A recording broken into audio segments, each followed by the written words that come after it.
Aujourd'hui, on décortique la méthode USM, le modèle opératoire pour les organisations de services. Et si les bonnes pratiques créaient plus de problèmes qu'elles n'en résolvent? C'est un sentiment courant. La solution, ce n'est pas d'ajouter une couche de plus, c'est de bâtir sur la bonne fondation. Regardez l'évolution, dit-il. Des dizaines de pratiques ont créé une complexité devenue ingérable.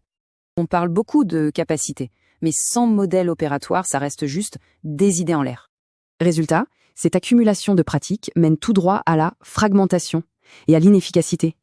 Pour avancer, il faut parfois désapprendre, adopter une nouvelle façon de penser, tout simplement. Cette nouvelle approche, c'est la pensée systémique. On part de la structure, pas des pratiques. Ce qui manque, c'est une vraie architecture, une base simple, logique. Et c'est là qu'USM entre en jeu. Et le cœur du SM, c'est une formule toute simple. Retenez bien, 1, 5, 8. D'abord, le chiffre 1, pour une seule chose. Une définition unique du service. Chaque service devient une brique standardisée, un peu comme un Lego. Ensuite, le chiffre 5, pour les 5 processus clés. 5 processus seulement. Convenir en bleu, modifier en jaune, rétablir en rouge, exécuter en vert et améliorer en orange. Et pour finir, le chiffre 8. 8 flux de travail. Ces processus créent 8 flux de travail, 5 pour les demandes externes et 3 pour l'amélioration interne. Et en pratique, ces 8 flux suffisent. Pour tout, de l'informatique jusqu'aux ressources humaines.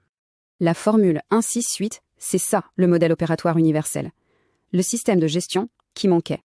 C'est le socle stable pour appliquer ITL, COBIT ou Scrum. Tout devient cohérent. L'avantage, une interopérabilité totale. Les équipes travaillent enfin comme un seul écosystème intégré.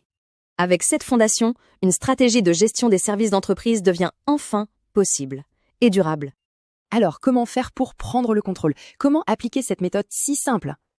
Tout le savoir du SM est disponible. Le wiki, le portail, le livre, tout y est.